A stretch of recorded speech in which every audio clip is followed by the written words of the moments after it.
திருக்குறள் அதிகாரம் 55 செங்கோன்மை. குறள் 541. ஓர்ந்து கண்ணோடாது இறை புரிந்து யார் மாட்டும் தேர்ந்து செய்வக்தே முறை. விளக்கம்: யார் மீது குற்றம் சாட்டப்பட்டாலும் நடந்தவற்றை நன்கு ஆராய்ந்து ஓர்ந்து எவரிடமும் பாரபட்சம் காட்டாமல் கண்ணோடாது நடுநிலைமையோடு இருந்து சட்டத்திற்கு உட்பட்டு தண்டனையை ஆராய்ந்து செய்வதே முறையான ஆட்சியாகும். மகாபாரதம்.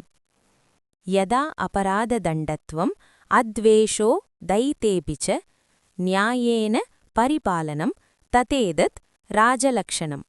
விளக்கம்: குற்றத்திற்கு ஏற்ப தண்டனை வழங்குவதும், யதா அபராத தண்டத்வம் தனக்கு மிகவும் பிடித்தமானவர்களிடமும், தைதே வெறுப்பு காட்டாமல் நடுநிலையாக இருப்பதும், நீதியின்படி மக்களை காப்பதுமே ஒரு சிறந்த அரசனின் அடையாளமாகும்.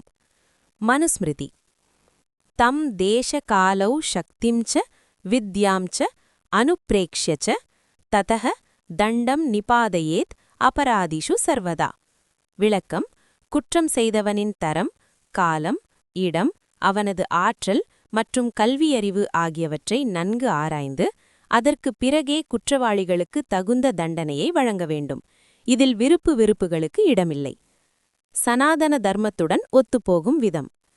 திருக்குறள் 541 உள்ள ஓர்ந்து கண்ணோடாது இறை புரிதல் என்ற தத்துவம் சனாதன தர்மத்தின் தர்ம நியாயம் மற்றும் சமதிருஷ்டி ஆகியவற்றுடன் பின்வருமாறு இணைகிறது. தர்மம் மேலானது. சனாதன தர்மத்தின்படி தர்மமே அரசன் என்கிறது. அரசன் என்பவன் தர்மத்தின் பிரதிநிதியே தவிர சட்டத்திற்கு மேலானவன் அல்ல. எனவே உறவினர்களோ நண்பர்களோ தவறு செய்தாலும் கண்ணோடாது தண்டனை வழங்குவதே தர்மத்தை காக்கும் வழியாகும். ஓர்ந்து அறிதல் இன்குவைரி என்பது அவசரப்படாமல் தீர விசாரிப்பதை குறிக்கும். சனாதன தர்மம் யுக்தி என்ற லாஜிக்கல் ரீசனிங் மற்றும் பிரமாணங்களை ஆராய்ந்த பிறகே ஒரு முடிவுக்கு வர சொல்கிறது. அநீதியான தண்டனை வழங்கினால் அந்த பாவம் அரசனை சேரும் என்பது சாஸ்திர விதி. இறை புரிதல் நியூட்ராலிட்டி என்பது இங்கு நடுநிலைமையை குறிக்கிறது. தர்ம சாஸ்திரங்களில் நீதிபதிக்கு தர்ம அத்தியக்ஷக என்று பெயர். அவர் துலாக்கோல் போல் இரு பக்கமும் சாயாமல் இருக்க வேண்டும். லோக சங்கிரகம் பாரபட்சமற்ற நீதியால் மட்டுமே சமூக ஒழுங்கை நிலைநாட்ட முடியும். இதுவே சனாதன தர்மம் வலியுறுத்தும் ராமராஜ்யத்தின் அடிப்படை. திருக்குறள் 542. வானோக்கி வாழும் உலகெல்லாம் மன்னவன் கோல் நோக்கி வாழும் குடி. விளக்கம்: உலகிலுள்ள உயிர்களெல்லாம் மழையை எதிர்நோக்கி வாழ்கின்றன. அதுபோல ஒரு நாட்டிலுள்ள குடிமக்களெல்லாம் தம் அரசனது செங்கோல் முறையை, அதாவது நீதி நெறியை எதிர்நோக்கி வாழ்கின்றனர். மகாபாரதம். ராஜா காலஸ்ய காரணம் இதி தே சம்சயோ மா பூத் தர்ம பிருத்தேஹி நிருபதௌ பிரஜா சர்வஹ சுகம் வசேத். விளக்கம்: காலமே, அதாவது மழை வளம், மன்னனுக்கு காரணம் என்று நினைக்காதே. மன்னனே காலத்திற்கு காரணம். ராஜா காலஸ்ய காரணம். அரசன் தர்மத்தை கடைபிடித்து நீதி தவறாமல் ஆட்சி செய்தால் மக்கள் அனைவரும் மழையை போன்ற ஒரு பாதுகாப்பான சூழலில் சுகமாக வாழ்வார்கள். மனுஸ்மிருதி. இந்திரஸ்யேவ மகாராஜः பிரஜாம் ரக்ஷேத் அதந்திரிதः வர்ஷத்யேவ யதா இந்திரः ததா தர்மம் பிரவர்ஷயேத். விளக்கம்: இந்திரன் எப்படி 4 மாதங்கள் மழையை பொழிந்து உலகை காக்கிறானோ அதுபோல மன்னன் சோர்வில்லாமல் தன் நீதியின் மூலம் மக்கள் மீது நன்மைகளை பொழிய வேண்டும். வர்ஷத்யேவ இந்திரன் மழைக்கு ஆதாரமாவது போல மன்னன் தர்மத்திற்கு ஆதாரமாக வேண்டும். சனாதன தர்மத்துடன் ஒத்துப்போகும் விதம். திருக்குறள் 542 உள்ள வானோக்கி வாழ்தல் மற்றும் கோள் நோக்கி வாழ்தல் என்ற ஒப்புமை சனாதன தர்மத்தின் தர்ம க்ஷேத்திரம் மற்றும் யக்ஞ பாவனை ஆகியவற்றுடன் பின்வரும்வாறு இணைகிறது. பரஸ்பரத்துவம் இன்டர்டிபெண்டன்ஸ். பகவத்கீதையில் அன்னாத் பவந்தி பூதானி பர்ஜன்யாத் அன்னசம்பவஹ என்று கண்ணன் கூறுகிறார். அதாவது மழையினால் உணவு கிடைக்கிறது, உணவினால் உயிர்கள் வாழ்கின்றன. அதேபோல் மன்னனின் நீதியினால் அறம் வளர்கிறது, அறத்தினால் மக்கள் அமைதியாக வாழ்கின்றனர். மழையும் நீதியும் உயிர் வாழ்வின் அடிப்படை தேவைகள். யதா ராஜா ததா பிரஜா. அரசன் எப்படியோ மக்களும் அப்படி. மழை பொய்த்தால் பயிர் வாடும், நீதி பொய்த்தால் குடிமக்கள் வாடுவார்கள். சனாதன தர்மத்தின்படி ஒரு நாட்டின் இயற்கை சீற்றங்களுக்குக் கூட அந்த நாட்டின் ஆட்சியாளனின் அநீதியே காரணம் என கருதப்படுகிறது. காத்தல். மழையானது பாரபட்சமின்றி அனைவருக்கும் பயன் தருவது போல செங்கோல் என்பதும் அனைவருக்கும் சமமான பாதுகாப்பை தரவேண்டும். மழையை தவறவிட்டால் பஞ்சம் வரும், நீதியை தவறவிட்டால் சமூக சீரழிவு வரும். குறள் 543. அந்தணர் நூற்கும் அறத்திற்கும் ஆதியாய் நின்றது மன்னவன் கோல். விளக்கம். அறிஞர்கள் போற்றும் வேத நூல்களுக்கும் அந்த நூல்கள் சொல்லும் அறநெறிகளுக்கும் ஆதியாய் இருப்பது ஒரு மன்னனின் முறை தவறாத செங்கோல் ஆட்சியாகும். ஆட்சி சீராக இருந்தால்தான் கல்வி, கலாச்சாரம் மற்றும் தர்மம் தழைக்கும். மகாபாரதம். சர்வே தர்மாக ராஜதர்மே பிரவிஷ்டாக, சர்வே ஸ்ரமாக ராஜதர்மே பிரவிஷ்டாக, சர்வே தியாகாக ராஜதர்மே பிரவிஷ்டாக, ராஜதர்மோஹி சர்வ தர்ம அக்ரபூதக. விளக்கம். அனைத்து தர்மங்களும் ராஜதர்மத்திற்குள் அடங்கியுள்ளன. அனைத்து ஆசிரமங்களும், அதாவது வாழ்வியல் நிலைகளும் தியாகங்களும் ராஜதர்மத்தையே சார்ந்துள்ளன. ஏனெனில் அரச தர்மமே எல்லா தர்மங்களுக்கும் தலைமையானது. மனுஸ்மிருதி. தண்டஹ சாஸ்தி பிரஜாஹ சர்வாஹ, தண்ட ஏவாபி ரக்ஷதி, தண்டஹ சுப்தேஷு ஜாகர்த்தி, தண்டம் தர்மம் விதுர்புதாக. விளக்கம். அரசனின் தண்டனையே, அதாவது சட்டமே, எல்லா மக்களையும் ஆளுகிறது. அதுவே அனைவரையும் காக்கிறது. அனைவரும் உறங்கும்போதும் அந்த சட்டம் விழித்திருந்து காக்கிறது. எனவே அறிஞர்கள் அந்த சட்டத்தையே, அதாவது செங்கோலையே தர்மத்தின் உருவம் என்று கூறுகிறார்கள். சனாதன தர்மத்துடன் ஒத்துப்போகும் விதம். திருக்குறள் 543 உள்ள அந்தணர், மூல் மற்றும் ஆதி என்ற பதங்கள் சனாதன தர்மத்தின் மரியாதா புருஷோத்தமன் மற்றும் யக்ஞ ரக்ஷணை ஆகியவற்றுடன் பின்வரும்வாறு இணைகிறது. தர்மத்தின் வேலி. சனாதன தர்மத்தில் ஒரு நாட்டின் ஒழுங்கு குலைந்தால் அங்கு வேள்விகளோ கல்வியோ தியானமோ சாத்தியமில்லை. மன்னன் அமைதியையும் பாதுகாப்பையும் வழங்கும்போதுதான் அறிஞர்கள் அமைதியாக தங்கள் ஆராய்ச்சிகளையும் அறப்பணிகளையும் செய்ய முடியும். இதையே வள்ளுவர் ஆதியாய் நின்றது என்கிறார். பிரம்ம க்ஷத்ர இணைவு. சனாதன தர்மம் பிரம்மம் என்ற அறிவு மற்றும் க்ஷத்ரம் என்ற ஆட்சி மற்றும் பலம் ஆகிய இரண்டும் இணைய வேண்டும் என்கிறது. ஆட்சி பலம் செங்கோல் அறத்தை காக்க வேண்டும், அறம் ஆட்சிக்கு வழிகாட்ட வேண்டும். யக்ஞ பாதுகாப்பு. ராமாயணத்தில் விஸ்வாமித்ரர் தனது யாகத்தை காக்க இராமனை அழைத்துச் சென்றார். இங்கு யாகம் என்பது அறம், அதை காக்கும் இராமனின் வில் என்பது செங்கோல். செங்கோல் இல்லையெனில் தர்மம் அழியும் என்பதை இது உணர்த்துகிறது. திருக்குறளின் செங்கோன்மை அதிகாரத்தின் 544வது குறள் அதிகாரத்தினால் அல்லாமல் அன்பினால் ஆளும் ஒரு தலைவனின் பெருமையை விளக்குகிறது. மக்களின் நன்மதிப்பை பெற்ற ஒரு தலைவனுக்கு உலகம் தானாகவே அடிபணியும் என்பதை இது உணர்த்துகிறது. குறள் 544. கொடி தழீஇ கோலோச்சும் மாநில மன்னன் அடி தழீஇ நிற்கும் உலகு. விளக்கம். தன் நாட்டு குடிமக்களை அன்போடு அரவணைத்து குடி தழீஇ என்றும் நீதி தவறாமல் ஆட்சி நடத்தும் கோலோச்சும் என்றும் ஒரு பெருநில மன்னனுடைய பாதங்களை இந்த உலகமே போற்றி பின்பற்றி நிற்கும். அதாவது அன்பால் ஆள்பவனே உலகை ஆழ்வான். மகாபாரதம். யதா பிதா ஸ்வபுத்ராணாம் விஸ்வாஸ்யோ பவதி சதா ததா பிரஜானாம் ராஜாச்ச ச ஸ்வர்க்கம் ஜெயதி த்ருவம். விளக்கம்.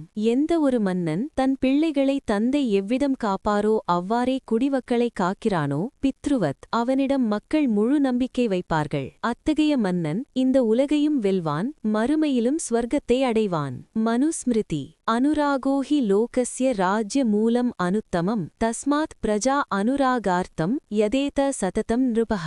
விளக்கம். மக்களின் அன்பை பெறுவதே ஒரு ராஜ்யத்தின் மிகச்சிறந்த அடிப்படையாகும். எனவே ஒரு மன்னன் எப்போதும் தன் குடிமக்களின் நன்மதிப்பையும் அன்பையும் பெற இடைவிடாது முயல வேண்டும். சனாதன தர்மத்துடன் ஒத்துப்போகும் விதம். திருக்குறள் 544 உள்ள குடி தழீஇ என்ற தத்துவம் சனாதன தர்மத்தின் வாத்சல்யம் மற்றும் லோகா பித்ரு ஆகியவற்றுடன் பின்வரும்வாறு இணைகிறது. வாத்சல்யம், பேரண்டல் லவ். சனாதன தர்மத்தில் அரசன் என்பவன் விஷ்ணுவின் அம்சம். விஷ்ணு பிருத்திவிபதிஹி. விஷ்ணு எப்படி அனைத்து உயிர்களையும் காக்கிறாரோ அவ்வாறே மன்னன் விருப்பு வெறுப்பன்றி மக்களை தழுவி ஆள வேண்டும். அடிதழியி நிற்றல், சரண்டர் அண்ட் டிவோஷன். மக்கள் ஒரு மன்னனின் அடி தழுவி நிற்பது என்பது கட்டாயத்தால் நடப்பதல்ல, அது அந்த தலைவனின் மீதான பக்தியால் வருவது. ஒருவன் தர்மத்தால் மக்களை காக்கும்போது மக்கள் அவனை தெய்வமாக போற்றுவார்கள். இராமராஜ்யம். ஸ்ரீராமன் காட்டில் இருக்கும்போதும் பரதன் அவனது பாதுகாப்புகளை தழுவி ஆட்சி நடத்தினான். மக்களும் இராமனையே தம் தலைவனாக ஏற்றுக்கொண்டனர். இதற்கு காரணம் இராமன் காட்டிய குடி தழியேய பண்புதான். குறள் 545. இயல்பொளி கோலோற்றும் மன்னவன் நாட்ட பெயலும் விளையுளும் தொக்கு. விளக்கம். நீதிமுறைக்கு இயல்பு உட்பட்டு செங்கோல் செலுத்தும் மன்னனது நாட்டில் பருவமழையும் பெயலும் அதனால் விளையும் மும்மாரிப் பயிர்களும் விளையுளும் ஒரு சேரக் கூடி தொக்கு எப்போதும் நிலைத்திருக்கும். மகாபாரதம். தர்ம யுக்தே மஹீபாலே தர்மஹ சர்வம் பிரவர்த்ததே காமவர்ஷீ ச பர்ஜன்யஹ சஸ்ய சம்பத் ததா அனிஷம். விளக்கம். மன்னன் தர்மத்தோடு நாட்டை ஆளும்போது தர்மயுக்தே அந்த நாட்டில் தர்மம் தழைக்கும். அப்போது மேகங்கள் வேண்டிய காலத்தில் மழையை பொழியும். காமவர்ஷி. நிலம் எப்போதும் பயிர் செல்வத்தால் நிறைந்திருக்கும். மனுஸ்மிருதி. ராஜனி தர்ம நிரதே நத்யஹ சஸ்யானி ச ஓஷதி புஷ்பந்தி காம வர்ஷேன வர்ஷதி இந்திரஹ சுகம் பிரஜாக. விளக்கம். அரசன் தர்மத்தில் நிலைத்து நிற்கும்போது ஆறுகள் வற்றாது ஓடும், செடிகளும் மரங்களும் செழிக்கும். இந்திரன் மழையின் கடவுள், தகுந்த காலத்தில் மழையை பொழிவிப்பார்.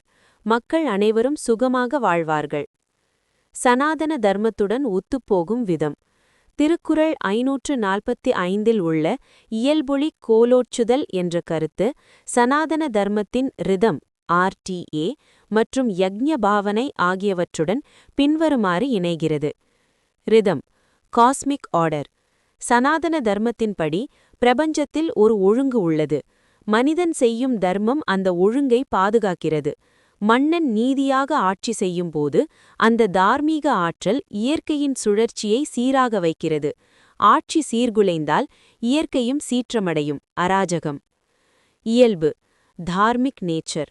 வள்ளுவர் கூறும் இயல்பு என்பது சனாதன தர்மம் கூறும் ஸ்வதர்மம். அரசன் தன் இயல்பான நீதியை கடைபிடிக்கும் போது பஞ்சபூதங்களும் அவனுக்கு கட்டுப்பட்டு நடக்கும் என்பது ஐதீகம். யக்ஞம் மற்றும் மழை. பகவத்கீதையில் யக்ஞாத் பவதி பர்ஜன்யஹ என்று கூறப்படுகிறது. ஒரு மன்னனின் நீதியான ஆட்சியே மிகப்பெரிய யக்ஞம், அறப்போர் என கருதப்படுகிறது. அந்த அறத்தின் வலிமையே மழையாக பொழிகிறது. மழை மற்றும் வளம். பெயலும் விளையுளும் தொக்கு என்பது ஒரு நாட்டின் பொருளாதார மற்றும் சூழலியல் வெற்றியை தீர்மானிக்கிறது. சனாதன தர்மத்தில் இது பாக்யம் அல்லது சுபிட்சம் என்று அழைக்கப்படுகிறது. குறள் 546. வேலன்று வென்றி தருவது மன்னவன் கோலதூவும் கோடாது எனின். விளக்கம். ஒரு மன்னனுக்கு போர்க்களத்தில் வெற்றியை தேடித் தருவது அவன் கையில் ஏந்தியிருக்கும் கூர்மையான வேல், ஆயுதம் அன்று. அவன் செலுத்தும் செங்கோல் வளைக்கப்படாமல், அதாவது கோடாது, நேர்மையாக இருக்குமானால் அந்த நீதியே அவனுக்கு வெற்றியை தரும். மகாபாரதம். ந பலம் பாஹு வீரியேன ந பலம் சைன்ய சம்பதா தர்மயுக்தஸ்ய ராஜ்யஸ்ய பலம் தர்மஹ சனாதனஹ. விளக்கம். தோள் வலிமையாலோ அல்லது சேனையின் பெருக்கத்தாலோ மட்டும் ஒருவனுக்கு பலம் வந்துவிடாது. தர்மத்துடன் கூடிய ஒரு ராஜ்யத்திற்கு அந்த நித்தியமான தர்மமே, செங்கோலே உண்மையான பலத்தை தருகிறது. மனுஸ்மிருதி. தண்டோஹி சுமஹத் தேஜோ துர்தரஷ்ச அக்ருதாத்மபிஹி தர்ம விச்சுதம் முத்தந்தீன் ருபமேவ சபாந்தவம்.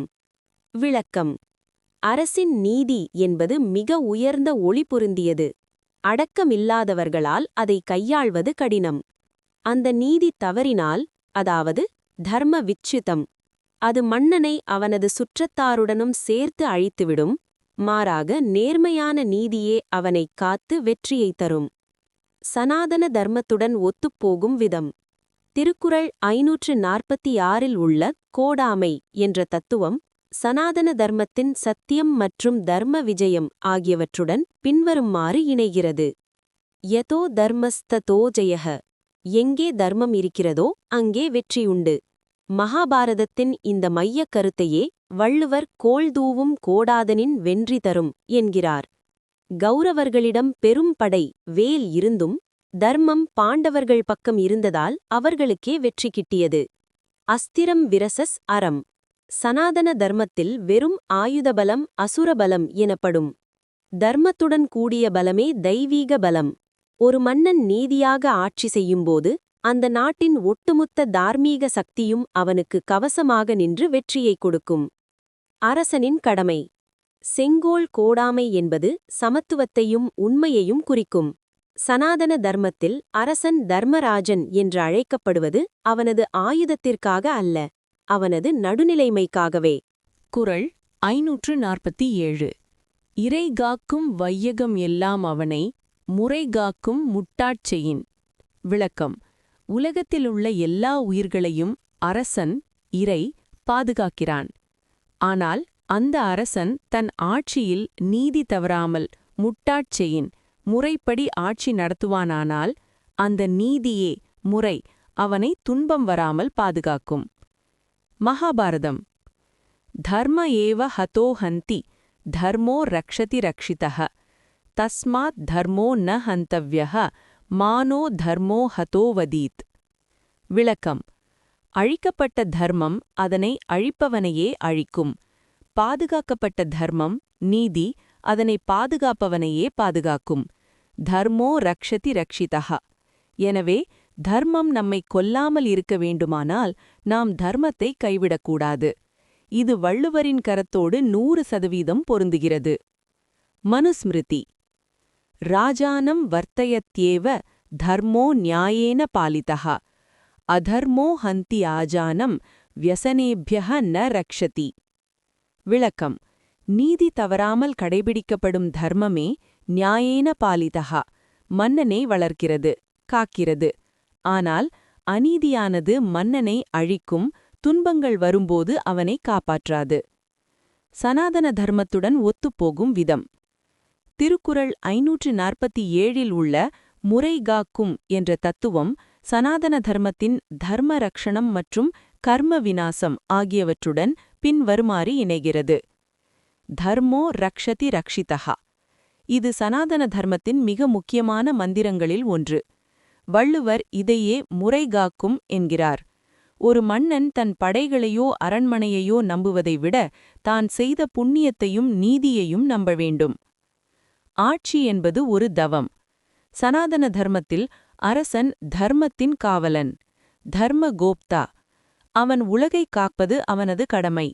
அவனது கடமையை அவன் சரியாக செய்யும்போது அந்த கடமையின் பலன் அவனுக்கு ஒரு கவசமாக மாறுகிறது. முட்டாச் செயின், விதவுட் ஃப்ளா. நீதியில் ஒரு சிறிய தொய்வு ஏற்பட்டால் கூட அது மன்னனை பலவீனப்படுத்தும். சனாதன தர்மம் கூறும் அஹிம்சை மற்றும் சத்தியம் கலந்த நீதியை தவறாமல் கடைபிடிப்பதே அரசனுக்கு உண்மையான பாதுகாப்பு. குறள் 548. என்பதத்தான் ஓரா முறைசெய்யா மன்னவன் தன்பதத்தான் தானே கெடும். விளக்கம். குடிமக்கள் தன்னை அணுகுவதற்கு எளிய நிலையில் என்பதத்தான் இல்லாதவனும் தன் ஆட்சியில் நடப்பவற்றை தீர ஆராய்ந்து நீதி வழங்காதவனுமான மன்னன் பகைவர் கையாலாலும் அழியத் தேவையில்லை. அவன் தனது தகுதியற்ற நிலையால் தன்பதத்தான் தானே அழிந்து போவான். மகாபாரதம். சர்வதா சர்வபூதேஷு சுலபோ பவ பாரத அசுலபோஹி ராஜாவை வினஷ்யதி ந சம்சயஹ. விளக்கம். பரதகுலத் தோன்றலே, எல்லா காலங்களிலும் எல்லா உயிர்களும் உன்னை அணுகுவதற்கு எளியவனாக சுலபோ என்று இரு. எந்த ஒரு மன்னன் மக்கள் அணுக முடியாத தூரத்தில் அசுலபோ என்று இருக்கிறானோ அவன் அழிவான் என்பதில் ஐயமில்லை. மனுஸ்மிருதி. ஆப்ரணீதக து ராஜேன தண்டக சுமஹத்தேஜசா தர்ம அபேதம் நிருபம் ஹந்தி ச பாந்தவம் அவலம்பிதம். விளக்கம்.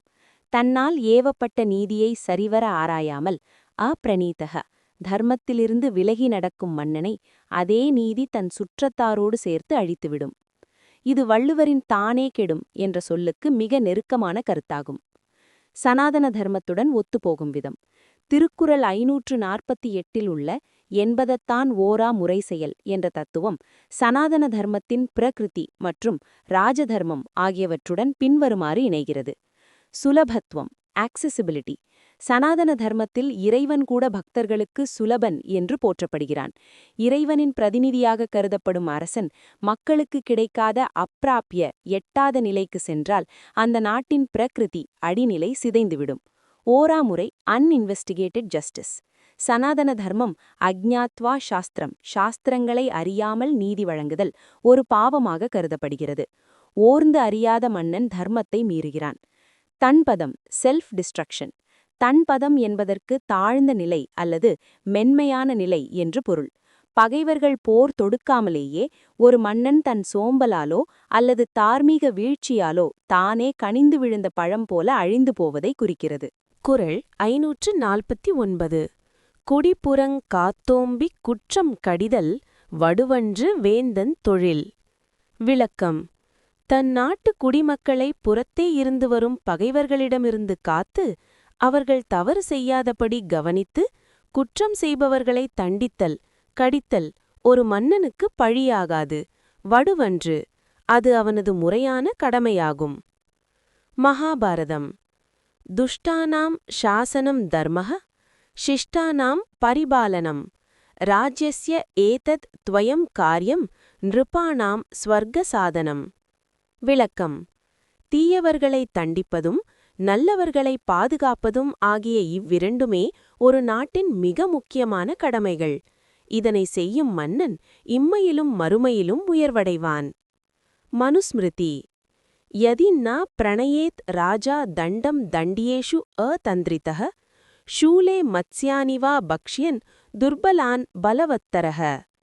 விளக்கம். அரசன் தண்டிக்கப்பட வேண்டியவர்களை சோர்வில்லாமல் தண்டிக்காவிட்டால் கடலில் பெரிய மீன்கள் சிறிய மீன்களை விழுங்குவது போல மத்ஸ்ய நியாயம் பலமானவர்கள் பலவீனமானவர்களை அழித்து விடுவார்கள். எனவே நீதியைக் காக்க தண்டனை அவசியம். சனாதன தர்மத்துடன் ஒத்துப்போகும் விதம். திருக்குறள் 549 உள்ள குற்றம் கடிதல் வடுவன்று என்ற தத்துவம் சனாதன தர்மத்தின் தண்ட நீதி மற்றும் சமூக தர்மம் ஆகியவற்றுடன் பின்வருமாறு இணைகிறது. மத்ஸ்ய நியாயம் தடுத்தல். சனாதன தர்மத்தில் வலிமையுள்ளவன் எளியவனை நசுக்குவது மத்ஸ்ய நியாயம் எனப்படும். இதை தடுக்கவே தண்டம், அதாவது சட்டம், தண்டனை படைக்கப்பட்டது. வள்ளுவர் இதையே குடிப்புறங்காத்தல் என்கிறார். அகிம்சை வர்சஸ் தண்டனை. சனாதன தர்மத்தில் தனி மனிதனுக்கு அகிம்சை தர்மம் இருக்கலாம். ஆனால் ஒரு மன்னனுக்கு தீயோரை தண்டிப்பதே உண்மையான அகிம்சை. ஏனெனில் ஒரு குற்றவாளியை தண்டிப்பது 100 அப்பாவி மக்களை காப்பதற்கு சமம். வடுவன்று, நாட் அ பிளெமிஷ். தண்டிப்பதை கொடுமை என்று எண்ணாமல் அது ஒரு அறுவை சிகிச்சை போன்றது என்று சனாதன தர்மம் கருதுகிறது. நோயாளிக்கு மருந்தும் அறுவை சிகிச்சையும் எப்படி நன்மையோ அப்படி சமூகத்தின் நோய்க்கு, அதாவது குற்றத்திற்கு தண்டனை ஒரு மருந்தாகும். கடிதல். Punishment as discipline. கடிதல் என்பது வெறுப்பால் செய்யப்படுவதல்ல, திருத்துவதற்காக செய்யப்படுவது. இதுவே சனாதன தர்மத்தின் தண்டனை கொள்கை, பெனாலஜி. குறள் 550. கொலையில் கொடியாரை வேந்தொருத்தல் பைங்கூழ் களை கட்டதனொடு நேர். விளக்கம். கொலை முதலான தீய செயல்களை செய்யும் கொடியவர்களை ஒரு மன்னன் தண்டிப்பது ஒருத்தல், வளரும் பயிர்களுக்கு இடையே முளைத்திருக்கும் தேவையற்ற களைகளை பிடுங்கி எறிவதை களை கட்டதன் போன்றதாகும். இது பயிரை காக்கவே அன்றி மற்றொன்றிற்கு அல்ல. மகாபாரதம். யதா ஷஸ்ய விநாசாய ஜாயந்தே பரிக்ருஷ்டகாக ததா லோக விநாசாய ஜாயந்தே துஷ்டமானவாக. விளக்கம். பயிர்களை அழிப்பதற்காக எவ்விதம் வேண்டாத புற்கள், அதாவது களைகள் வளர்கின்றனவோ அவ்வாறே உலகத்தை அழிப்பதற்காக கொடியவர்கள் பிறக்கிறார்கள். விவசாயி பயிரை காக்க களைகளை நீக்குவது போல மன்னன் உலகை காக்க கொடியவர்களை களைவது தர்மமே. மனுஸ்மிருதி. யதா உத்ருத்ய த்ரிணாணி ஸ்வ சஸ்யம் ரக்ஷதி கார்ஷகः ததா அசாதூன் வினிக்ருஹ்ய ரக்ஷேத் ராஜா ஸ்வராஷ்டிரகம். விளக்கம்: ஒரு விவசாயி எப்படி புற்களை பிடுங்கி தன் பயிரை காக்கிறானோ அதுபோல மன்னன் தீயவர்களை தண்டிப்பதன் மூலம் தன் நாட்டை பாதுகாக்க வேண்டும். சனாதன தர்மத்துடன் ஒத்துப்போகும் விதம். திருக்குறள் 550 களை கட்டதனோடு நேர் என்ற உவமை சனாதன தர்மத்தின் துஷ்ட நிக்கிரகம் மற்றும் தர்ம ரக்ஷணம் ஆகியவற்றுடன் பின்வருமாறு இணைகிறது. துஷ்ட நிக்கிரகம், சப்டியூயிங் த ஈவில். பகவத்கீதையில் பரித்ராணாய சாதூனாம் விநாசாயச்ச துஷ்கிருதாம் என்று கிருஷ்ணர் கூறுகிறார். இறைவனே களை எடுப்பவனாக வரும்போது அவனது பிரதிநிதியான அரசன் தன் நாட்டில் களை எடுப்பது அவனது தெய்வீக கடமையாகிறது. பைங்கூழ், த கிரீன் கிராப். பயிர் என்பது இங்கே நல்லவர்கள் அல்லது தர்மம். களைகள் என்பது அதர்மம். களைகளை வளரவிட்டால் பயிர்கள் சத்துக்களின்றி வாடிவிடும். அதேபோல கொடியவர்களை தண்டிக்காவிட்டால் நல்லவர்கள் சுதந்திரமாக வாழ முடியாது. அவதார நோக்கம். சனாதன தர்மத்தில் பல அவதாரங்கள், அதாவது நரசிம்மம், ராமன், கிருஷ்ணன் களை எடுக்கும் பணிக்காகவே நிகழ்ந்தன. ராவணனும் ஹிரண்யகசிபுவும் தர்ம பயிரை அழிக்கும் களைகளாக கருதப்பட்டனர். இரக்கமின்மை அல்ல. களை எடுக்கும்போது விவசாயிக்கு களைகளின் மீது கோபம் இருப்பதில்லை, பயிர்களின் மீதுதான் அக்கறை இருக்கும். அதேபோல மன்னன் தண்டனை வழங்கும்போது அது தனிப்பட்ட வெறுப்பால் இருக்கக்கூடாது, நீதியை காக்கும் அக்கறையினால் இருக்க வேண்டும்.